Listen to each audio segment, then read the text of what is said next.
Jesus. Primeira palestra de hoje, o tempo da aljava. Amém, queridos, graça e paz. Amém?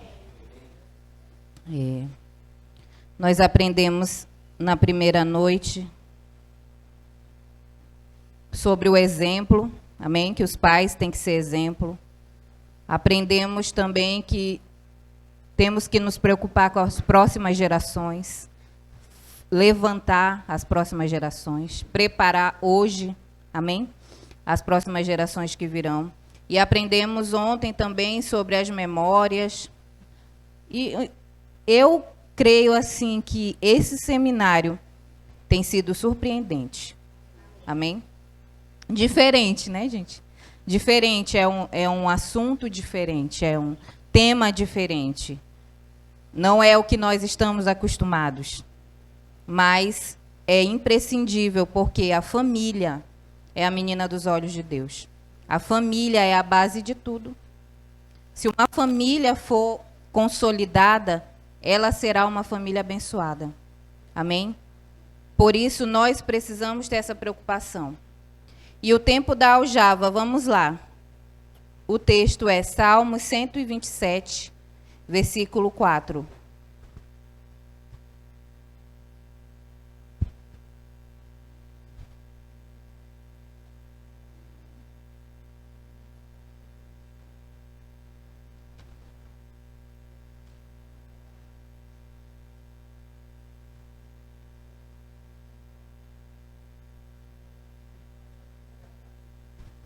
Amém?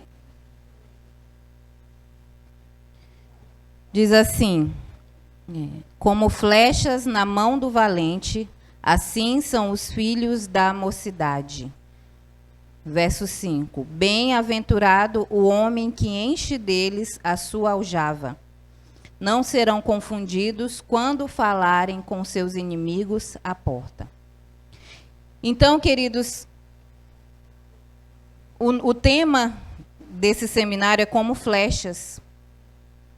E talvez você ainda não tenha parado para pensar. Como assim, né? Como flechas? Então, aqui diz, como flecha na mão do valente são os filhos da mocidade. Então, esse texto nos cabe pensar, eu sou filho do Senhor, eu sou a flecha, o meu filho é a flecha. Amém? O meu filho espiritual é uma flecha, o meu filho biológico é uma flecha, mas eu também sou uma flecha, porque eu sou filho de Deus. Deus é o meu pai. Amém? E aqui ele diz, ele fala sobre a aljava. A flecha, ela não era imediatamente disparada. Amém? Ela ficava um tempo guardada lá na aljava, ela era transportada na aljava. Quando o guerreiro vai, ele leva a sua aljava, com as flechinhas lá, tudo guardadinha lá dentro, para no momento certo, ela ser lançada. Então, o que nós vamos falar é exatamente sobre esse tempo da aljava. Então, toda flecha que é incendiada, ela tem um alvo. Amém? Qual é o alvo dessa flecha? O alvo dessa flecha, onde ela vai atingir, aonde ela vai chegar, é o propósito divino para a vida de cada um de nós. Então, quando nós lançamos essa flecha, seja você foi lançado, eu vou lançar minha filha, eu vou lançar minhas 12, a apóstola Marita vai me lançar, sei lá, né? Nós iremos alcançar o quê? O propósito de Deus para a vida de cada um de nós. Amém? Então, é interessante aqui, ele fala também em Gênesis 27, 3, quando o patriarca já estava ali velhinho, já ia morrer, né? E chamou seus 2 filhos. Isaac chamou e disse, ele disse, pegue agora suas armas e sua aljava e o seu arco e vá ao campo e apanhe para mim uma caça. Então, você pode perceber que aqui ele nem menciona a flecha. Ele pega o seu arco e a sua aljava. Por quê? Consequentemente, as flechas estariam dentro da aljava. Amém? Também no livro de Isaías, ele fala sobre isso. Ele fez de mim uma flecha polida e me guardou na sua aljava. Isaías 49, 2. Então, existe um tempo em que nós estamos guardados na aljava de Deus. É aquele tempo em que você ainda não está pronto. É um tempo de preparação. É um tempo antes do lançamento. Antes do Senhor nos lançar, antes do Senhor nos enviar. Existe o tempo da preparação, onde nós estamos guardados na aljava do Senhor. Amém? E também na vida dos nossos filhos, existe o tempo da aljava, que é o tempo que os nossos filhos estão guardados debaixo da nossa asinha, como se diz, né? É o tempo que o nosso filho vai ser preparado, é o tempo da espera, é o tempo em que nós somos forjados, que os nossos filhos são forjados, que os nossos discípulos são forjados para cumprir o propósito divino.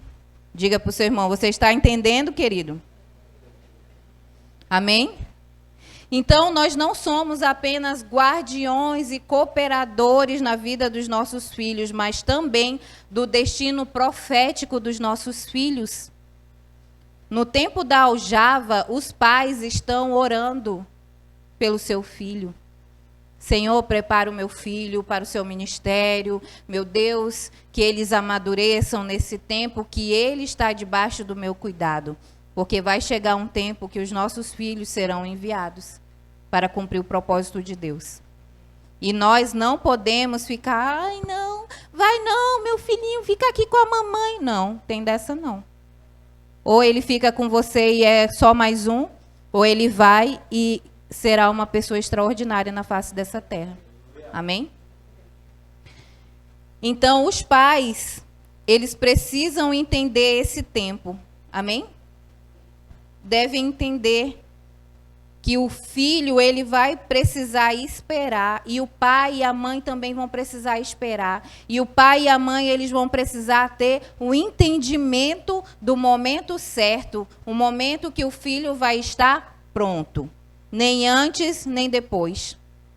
O que acontece é que alguns pais querem lançar os filhos antes da hora, antes deles estarem preparados para o propósito, e aí o que vai acontecer? Esse filho vai se frustrar e, por isso, muitos filhos desistem até de Deus. Eu conheço uma irmã que ela disse assim, pastora, me jogaram em cima do púlpito e falaram, agora tu é pastora. Não me ensinaram nada. Imagina, gente. Se nós que fomos ensinados, discipulados, fizemos escola de líderes, 1.699.000 encontro diferente, seminário disso, não sei o que daquilo, a gente tem dificuldade. A gente não sabe de tudo. Ser pastor não vem, né, com você, agora você vai fazer isso, agora você vai fazer aquilo, não. Vem a Bíblia, mas você sabe que a Bíblia é um livro que foi escrito há quantos mil anos, gente? Amém? E aí, esse é um exemplo de quando a pessoa ela é lançada prematuramente. E outros exemplos, existem muitos exemplos. Então, nós precisamos saber o tempo correto. Amém? Primeiro as flechas serão projetadas e depois elas serão preparadas. Então, quando os filhos estiverem prontos, aí sim, eles irão poder atingir o alvo. Um exemplo de lançamento prematuro, mas nesse caso não foi o pai, mas o próprio filho que se lançou, é o filho pródigo. Ele tinha direito a uma herança, amém? Tinha, mas não era no tempo que ele queria, porque ele não estava preparado para usufruir daquela herança. Então, o que ele fez? Ele falou, pai, me dá minha herança. O pai não tinha nem morrido, né? Porque a herança é depois que o pai morre. Pai, me dá minha herança, que agora eu vou viver a minha vida. E eu sei que vocês, jovens, têm muita vontade de fazer isso. Eu sei, porque eu já fui assim também, da idade de vocês. Eu dizia, quando eu tiver 18 anos, eu vou ter minha casa, meu carro, meu emprego. Com 18 anos, minha mãe me dava até o dinheiro do Vale Transporte para ir para a escola. Enfim, expectativa e realidade são duas coisas diferentes. Então, O filho pródigo é como muitos de nós, muitos de vocês, jovens, que querem viver uma vida sem limites, sem cobrança, sem imposições. E todas as vezes que nós queremos viver uma vida sem limites, sem cobrança, sem imposições, nós quebramos a cara, como aconteceu com o filho pródigo.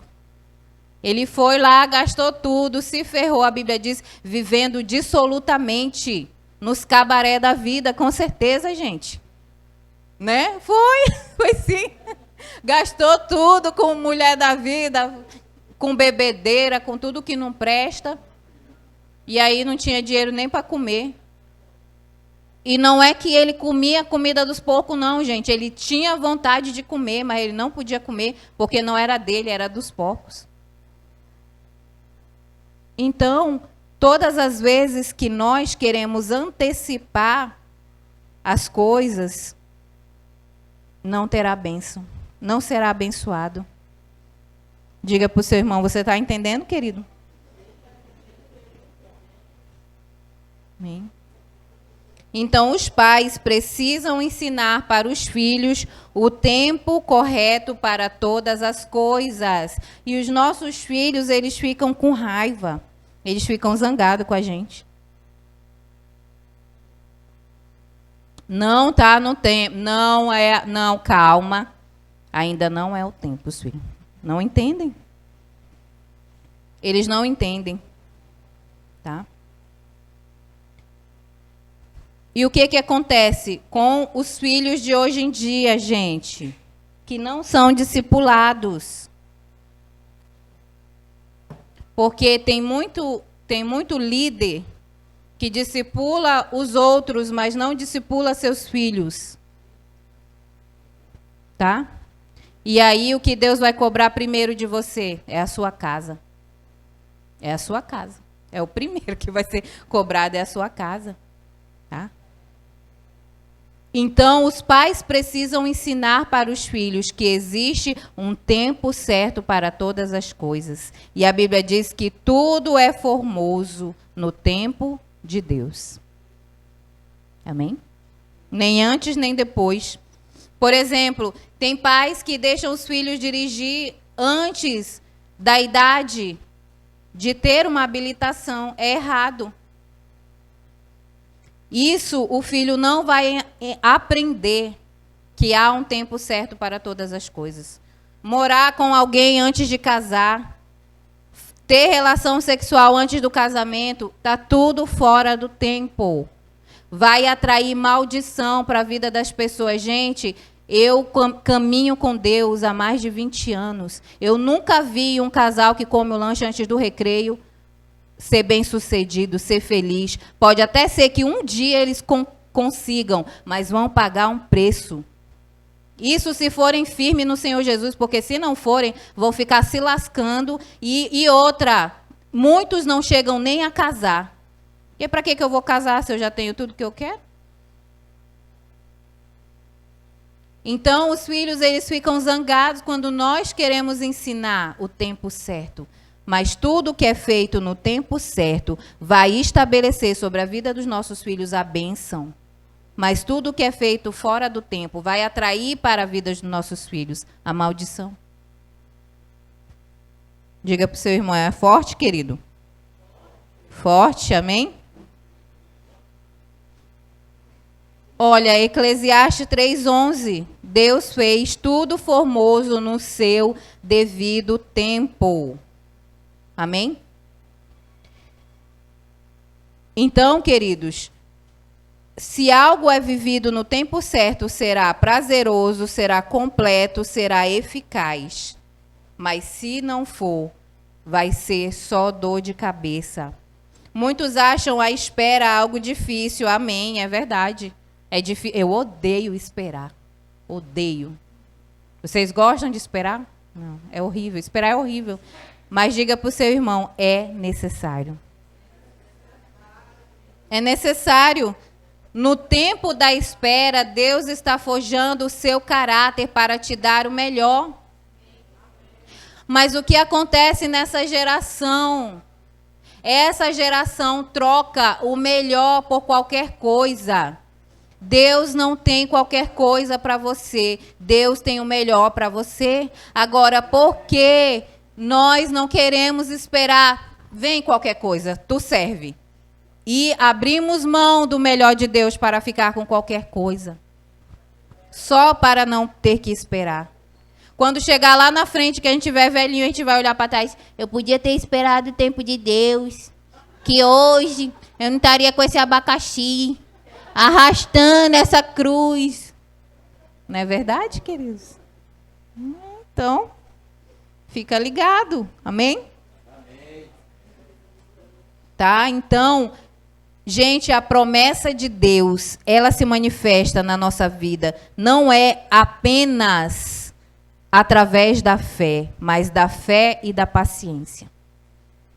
Precisamos ter fé e precisamos ter paciência. Não adianta só ter fé. Porque eu creio, mas eu quero no meu tempo. Eu creio, Senhor, que o Senhor tem tudo isso para mim, mas eu quero para ontem. Não vai receber. Porque ninguém manipula Deus. Amém? Olha, aqui diz, lá em Hebreus 6:11, diz, olha, sejais imitadores dos que pela fé e paciência herdam as promessas. Pela fé e pela paciência. Amém? Então, é a perseverança. É não perder a esperança no meio das lutas. É continuar crendo. Amém? Mesmo que tudo esteja difícil. Não, eu vou esperar. Isso é maturidade, queridos. Amém? Quando nós temos maturidade, nós vamos esperar a promessa. Sem ficar reclamando, sem ficar murmurando, sem ficar querendo desistir toda hora. A fé não é uma fé automática. Seria muito fácil se Deus dissesse, olha, eu vou cumprir a promessa na tua vida, hoje ele te deu uma promessa e amanhã ele cumprisse. Você não iria desenvolver uma fé profunda, uma fé alicerçada. Você ia ter aquela fé automática. Não, Deus falou, hoje ele cumpriu amanhã. O que nós iremos aprender?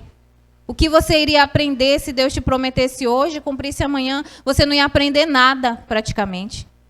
Então, quando Deus ele tem um tempo para cumprir a sua promessa, é porque durante esse tempo ele está trabalhando na nossa vida, forjando o nosso caráter.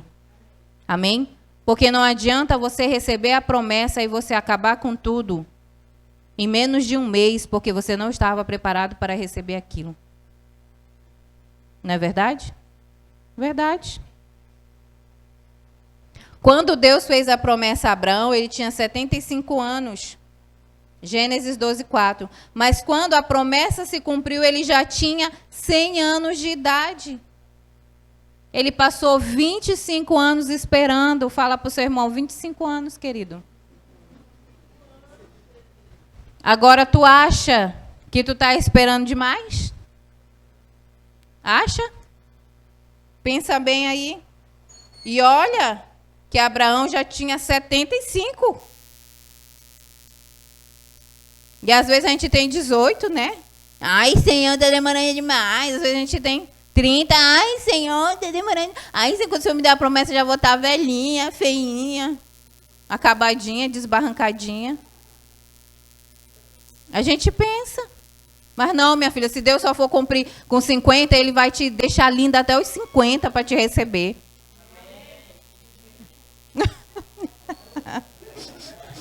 A Lívia nem recebeu, né? Ele está muito longe. Tá? Davi também, entre o dia que Davi foi ungido por Samuel, até o dia dele se assentar no trono, não se sabe exatamente, mas estima-se que foi mais ou menos 15 anos. Foram mais ou menos 15 anos de espera. E a espera de Davi foi a espera. Porque a espera de Abraão foi tranquila, né, gente? Agora, a espera de Davi foi... Era a lança que era lançado contra ele. Menino, foi... A espera de Davi foi a espera difícil, mas ele venceu. Amém? Ele nunca desistiu. Ele nunca deixou de ser fiel a Deus. Ele nunca deixou de ser leal a Deus. Às vezes nós perdemos no tempo da espera, porque no tempo da espera nós desistimos. No tempo da espera nós abandonamos a Deus. Muitas vezes no tempo da espera a gente trai a Deus, a gente é desleal, é infiel. E aí só atrasa o cumprimento da promessa. Está entendendo? Por isso é importante a maturidade, tá? Dentro da aljava, Deus nos guardou para nos amadurecer para o dia em que nós seremos enviados. Gente, eu queria há muitos anos estar aí pelas nações, mas eu ainda estou dentro da aljava. Deus ainda está trabalhando na minha vida. Deus ainda está me preparando, me aperfeiçoando. Eu ainda estou na aljava. E hoje eu não choro mais, não fico desesperada. Mas teve um tempo, meu Deus, que eu ficava indignada. Senhor, eu não vou nunca, todo mundo vai, todos os apóstolos vão, todo mundo vai para Israel, eu não vou nunca, não sei o que lá. Maturidade. Hoje, Senhor, no teu tempo, no dia que for perfeito aos teus olhos, eu vou. Amém? E eu não vou botar nada a perder, porque eu fui preparada, eu fui treinada, eu fui amadurecida no tempo da espera, dentro da aljava, que é a presença de Deus. Amém? Então, aí diz assim, ó, digo, porém, o seguinte, durante o tempo em que o herdeiro é menor de idade, em nada difere de um escravo, mesmo sendo senhor de tudo, mas está sobre tutores e curadores até o tempo pré-determinado pelo Pai. Gálatas 4, 1 e 2. Então, querido, aqui está dizendo que o filho, ele pode ser dono de tudo, mas enquanto ele é de menor, ele é igual um empregado e um escravo, porque ele não pode fazer nada, porque não chegou o tempo. Entendeu? Não chegou o tempo. E aqui ele diz, ó, que imaturo é aquele que não está preparado para governar a própria vida. Aí muitas vezes nós não estamos preparados para governar a nossa própria vida, mas nós queremos estudar fora, nós queremos ir para as nações, nós queremos, eu não sei o que você quer, nós queremos algo, casar, nós queremos ter um relacionamento sério, se nós não estamos preparados nem para governar a nossa própria vida. Porque não amadurecemos o suficiente. É forte. Amém? Então, a maturidade é um fator determinante para que haja uma boa gestão da herança. Nós precisamos amadurecer físico e emocionalmente para poder usufruir da herança. Lá em Provérbios diz que uma herança adquirida antes do tempo certo, ela se torna numa maldição. Aquilo que era para ser bênção, está lá em Provérbios, não sei o endereço direitinho, mas sei que é em Provérbios. Diz que a herança adquirida antes do momento, do tempo certo, ela é que era para ser bênção, se torna uma maldição. Tá? Então, a primeira coisa, nós precisamos amadurecer para depois tomar posse, ser lançado, tomar posse da herança, cumprir o propósito divino 100%, porque senão nós iremos desperdiçar essa herança. Será um desperdício, tá? Então, muitas pessoas não recebem a promessa, não é falta de jejum, não é falta de oração, não é falta de compromisso com Deus, é falta de maturidade. Não está amadurecido o suficiente para não desperdiçar a sua promessa, aquilo que Deus tem para a sua vida. E o amadurecimento requer tempo, não tem jeito. Não tem como, não tem maturidade nisso em miojo. 3 minutos no micro-ondas, 3 minutos na panelinha fervendo. Não tem. A maturidade requer tempo, requer sacrifício, requer espera. Amém? O tempo da aljava é imprescindível no processo de amadurecimento dos filhos. Amém? As experiências e os processos de amadurecimento decorrentes dela, se devidamente aproveitados, podem ajudar no aperfeiçoamento dos filhos. Então, o que acontece? Nós, como pais, temos que ensinar os nossos filhos que existe um tempo para todas as coisas. Mas essa geração de hoje, ela vai ter muita dificuldade, porque nós damos tudo na mão dele na hora que eles querem. Você não diz não para o seu filho, você não diz espera, você diz toma. E isso vai prejudicar o seu filho. Ainda dá tempo de corrigir, gente. Se nós não corrigirmos, os nossos filhos não vão esperar o tempo de Deus para nada. Para que ele vai esperar até o casamento para ter relação sexual? Se ele for ensinado desde pequeno que na hora que ele quer, toma. Minha mãe ensinou uma coisa para a gente, tem tempo para tudo. Eu aprendi em casa isso. Tem hora para tudo, hora de acordar, hora de levantar, hora de lavar louça, hora de... Minha mãe dizia assim, primeiro as obrigações, depois a diversão. Nunca a diversão vinha depois da obrigação. Lá em casa, não. Era primeiro, eu já sabia. Levantava, tomava café, ia lavar louça, ia varrer a casa, ia fazer as coisas. Depois do almoço, que o meu tempo era para mim. Se eu tivesse terminado tudo que eu tinha para fazer. Porque se não tivesse terminado, não era para mim ainda. Então, hoje não. Hoje os filhos fazem o que quer. E nós é que fazemos isso com nossos filhos. Então, o que vai acontecer? Os nossos filhos não vão valorizar o tempo da espera. Os nossos filhos não vão querer esperar para nada. Porque eles sempre tiveram tudo para ontem. E de quem é a culpa? Nossa. Porque nós ensinamos nossos filhos como nós sendo empregado deles. E é aí que nós erramos. E aí não adianta, depois a gente quer cobrar. Mas fomos nós mesmos que fizemos a bagaceira. Diga para o seu irmão, é forte, meu filho. Tá?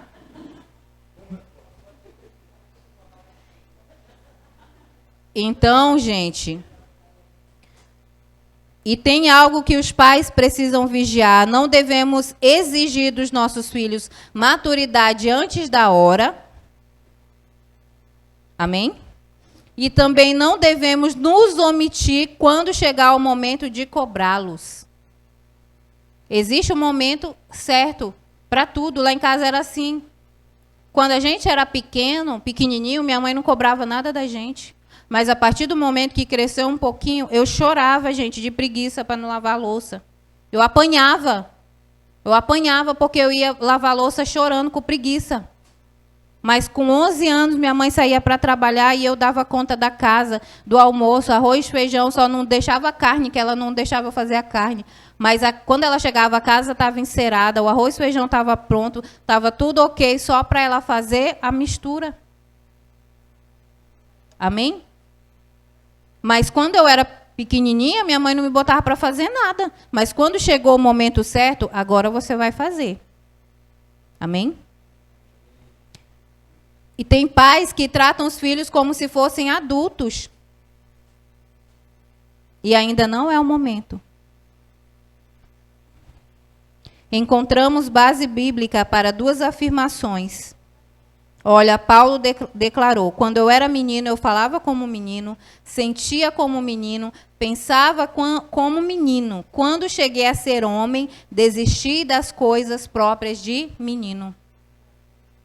Então, tem um determinado momento na vida dos nossos filhos que eles ainda não serão exigidos, mas quando chegar um momento, nós precisamos exigir deles para que eles tenham responsabilidade no futuro. Amém? Eu converso com a minha filha, eu falo com ela, minha filha, isso que a mamãe está falando para você é para que um dia você seja uma mulher honrada. Você seja uma mulher admirável, uma mulher que as pessoas queiram na sua casa. Eu ensino para ela, minha filha, chega na casa dos outros, não fica pedindo comida, não fica dizendo que está com fome, isso é feio. Chega na casa dos outros, não fique com preguiça de fazer as coisas. Mesmo que você tenha preguiça na sua casa, você está na sua casa. Mas quando você está na casa dos outros, você tem que ser uma pessoa de atitude, de iniciativa. Todo mundo vai querer na sua casa uma pessoa de atitude, uma pessoa de iniciativa. Amém? Agora, ninguém vai querer na sua casa uma pessoa que só vai querer ficar sentada esperando você levar as coisas na mão dela. Ninguém vai querer. E eu falo isso. Minha filha, a mamãe não quer que você seja indesejável na casa das pessoas. Por isso que a mamãe é chata. Por isso que a mamãe fala assim, seja educada. Não entre se não te convidarem. Não entre sem bater na porta. Não abra a geladeira na casa dos outros. Se você está com sede, peça água. Eu fui criada assim, gente. E eu acho isso correto. Amém? Eu acho horrível uma criança chegar na casa dos outros, abrindo a geladeira, pegando as coisas em cima da mesa. É feio. É falta de educação. E o pior, que os pais não ensinam e quem vai sofrer são os filhos. Porque todo mundo, ai, criança velha mal educada, ai, não quero não, sai para lá. Não, não, Deus me livre que fulano venha para minha casa com aquele menino velho mal educado. É, gente. Né? Misericórdia. Tá? Então, vamos lá. Ramos para frente. Que mais? Olha, quando Jesus curou aquele cego de nascença, né? Foram lá e perguntaram para os pais. Porque eles não estavam acreditando que ele era cego desde que nasceu. E os pais disseram, esse é o nosso filho, e ele nasceu cego. Mas aí eles disseram, ele já tem idade para falar por si próprio. Por quê? Já era um adulto. Vai chegar um momento que os nossos filhos terão idade de falar por eles mesmos. Mas enquanto eles não têm, nós respondemos por eles. Então, as atitudes erradas dos nossos filhos serão cobradas de quem? De nós. Quando eles tiverem idade, agora sim. Vocês acham que uma mãe ensinou um filho a ser assassino, por isso ele está lá na PA? Nenhuma mãe ensinou, gente, um filho a ser assassino. Com certeza a mãe tentou ensinar o que era certo. Amém? Tá? Não. Temos que entender o tempo e o modo de Deus tratar conosco. Quem guarda o mandamento não experimenta nenhum mal. E o coração sábio conhece o tempo e o modo certo de agir. Porque há um tempo e um modo para todo propósito. Porque é grande o mal que pesa sobre o ser humano. Eclesiastes 8, 5 e 6. Tá? Olha só o que aconteceu na vida de Moisés. Moisés, aqui ele afirma que Moisés tinha, sim, convicção de que ele seria o libertador de Israel. Só o que aconteceu com Moisés? Ele agiu na carne, ele não teve paciência para esperar o tempo certo, e quando ele viu o egípcio maltratando os irmãos dele, ele foi lá e matou o egípcio. Ele era o libertador? Era. Mas ele tinha que matar por causa disso? Não. Porque ainda não tinha chegado o tempo do ministério dele se manifestar. Tá? Quem trouxe essa revelação? Estevão, o mártir. Quando Estevão fez todo aquele sermão, ele falou sobre Moisés e sobre o que aconteceu antes de Moisés assumir o seu ministério, que ele não esperou o tempo certo. Tá? Aí, gente, o que acontece? Deus revelou a Abraão que haveria o tempo em que o povo de Deus sairia do Egito, 400 anos. Amém? 400 anos, Deus revelou para Abraão, antes de tudo. Mas, quando... Deixa eu ver. O que aconteceu? Quando Moisés matou aquele egípcio, estava no ano 390. Faltavam 10 anos. 10 anos para o povo sair do cativeiro do Egito. Como Moisés matou aquele homem, ele acrescentou 30 anos para a escravidão do povo de Deus. Porque ele não esperou o momento certo. Ele não teve paciência. Então, quando nós não temos paciência, nós acabamos atrasando o processo, não só na nossa vida, mas na vida das outras pessoas que estão ao nosso redor. Por causa de Moisés, todo o povo de Israel ficou mais 30 anos. Gente, 30 anos. Não é brincadeira. Dentro da espera, nós precisamos ter discernimento e sensibilidade. Amém? A orientação do Espírito Santo para que ele trabalhe na nossa vida. Aí aqui ele diz que os filhos deles só podiam namorar com 18 anos. E aí os outros pais, mesmo sendo crentes, criticavam isso daqui.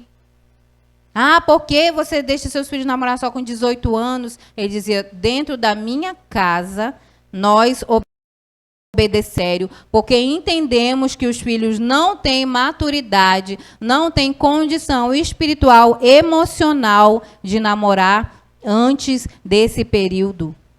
Porque, gente, o que os nossos filhos precisam entender e aprender? O namoro do crente não é como namoro mundano. Tudo na vida do crente tem um propósito. Propósito. Se você é servo de Deus, você é serva de Deus, você tem que ter um propósito. O que vai ser meu namoro? Meu namoro, eu vou conhecer o meu futuro marido, a minha futura esposa. Deus não une duas pessoas porque um é bonitinho, a outra é bonitinha. Aí não, Deus une propósitos. A primeira coisa, jovens, que você tem que observar num pretendente é qual é a visão espiritual, qual a visão ele tem de reino, qual é a visão que ele tem de ministério. Porque Deus, ele une propósitos. Deus une duas pessoas para abençoar o reino, para serem usados dentro do reino, para abençoarem outras pessoas, outras famílias, outros jovens, para ganhar vidas. Aí tu quer namorar o bonitão, saradão, só porque ele é cheio de músculo? E na hora de evangelizar, ele não quer orar, ele não quer jejuar, ele não quer ler a Bíblia, e aí? Tu vai sozinha, bonita, para largar de ser burra? Vai só. Vai evangelizar só. Vai ficar a vida toda arrastando essa cruz. Como eu vejo minhas discípulas aqui, meu Deus. Graças a Deus que Deus tem mudado a nossa sorte, amém? Mas quantos anos eu vi minhas discípulas sofrendo, aquele homem não quer nada com Deus. Oh, meu Deus, estou cansada, sozinha no ministério. Estou cansada de vir para a igreja, o marido beber cachaça. Agora elas, muitas vezes, casaram no mundo. Mas vocês, jovens, não vão poder dizer porque ninguém me ensinou, porque eu não sabia, porque vocês têm o privilégio, vocês são ensinados, vocês são discipulados. Vocês só vão casar errado se vocês quiserem. Agora a gente ensina, todo dia a gente fica falando, aí quando casa errado, vem chorando, dá vontade de pegar um cinto e dar uma taca. Porque tanto que a gente fala, tanto que a gente ensina. Amém? Amém. Aleluia. Então, gente, tem coisas, pais, voltando para os pais, tem coisas que Deus vai exigir para a sua família, que as outras famílias não vão entender. Tem coisas que Deus vai exigir para os seus filhos, que os outros pais não vão entender, não é igual. Difere de família para família. Muitas vezes difere de filho para filho. Amém? E aí, não importa o que o vizinho vai falar, o que seu irmão vai falar, o que seu cunhado, sua sogra. Não importa. A visão que Deus deu para a sua família é para a sua família. Amém? Aleluia, já estou terminando. Quando os princípios, valores e regras começam a ser relativizados por causa das circunstâncias, o desfecho será indubitavelmente triste e caótico. Mesmo nas pequenas coisas, a espera deve ser ensinada e exercitada sem negociação, e então o resultado será sempre de bênçãos. Amém?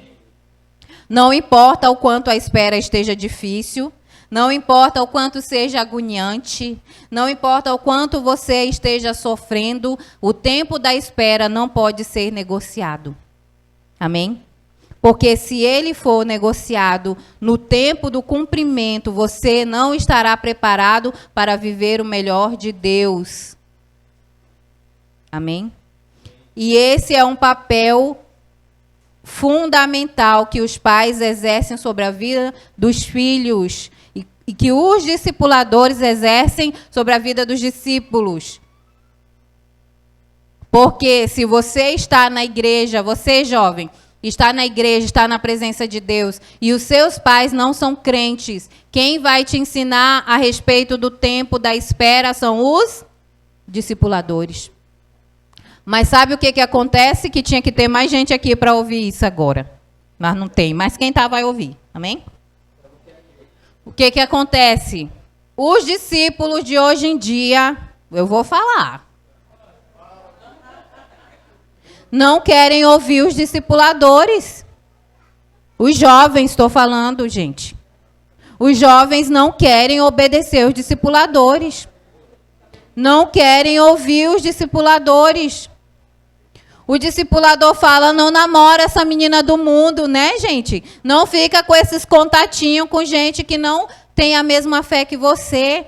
E ele, não, porque sabe de nada não. Sabe de nada da minha vida não. Não quero ninguém dando pitaco na minha vida não. Tem muita gente que era para estar aqui agora. E não está.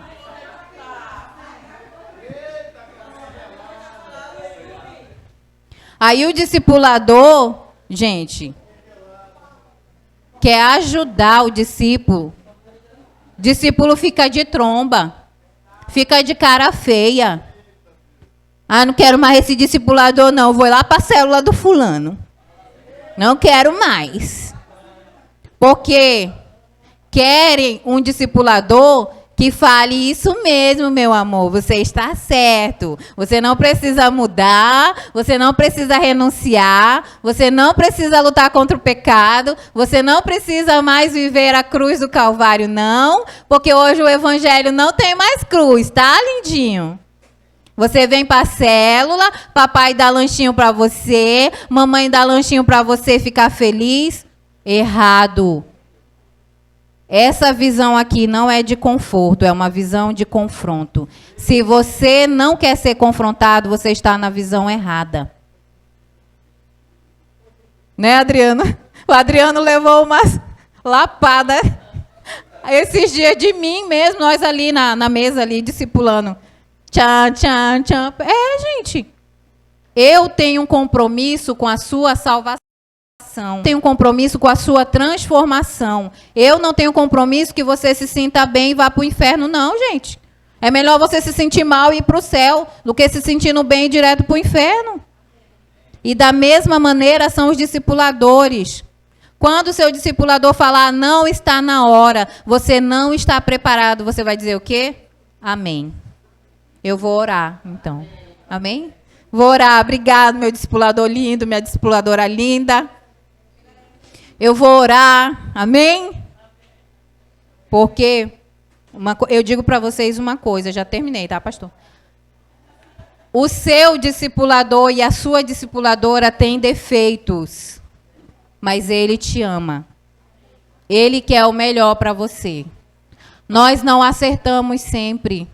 Nós não acertamos todas as vezes. Discípulo não vem com manual de instrução. Nós também estamos sendo tratados, querido. E às vezes nós queremos exigir que os nossos líderes sejam perfeitos. Ninguém é. Todos nós estamos sendo discipulados pelo Senhor. Amém? Para de querer ficar olhando só o defeito do seu discipulador. Ora por ele, se você está vendo falha, ora por ele. Amém? Não pense que só porque ele está lá em cima, ele é acima do bem e do mal, não.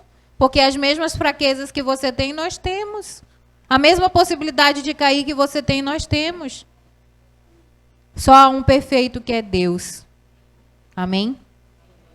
Eu falo para as minhas discípulas. Eu tenho um monte de defeito. Mas uma coisa vocês nunca podem duvidar, do meu amor por vocês. Eu posso não ser perfeita, mas que vocês nunca vão dizer que eu não amei vocês, que eu não cuidei de vocês, que eu não paguei o preço, que eu não tentei ser bênção na vida de vocês. Elas nunca vão poder dizer. Amém? Então, vamos orar no final, pastor Dito.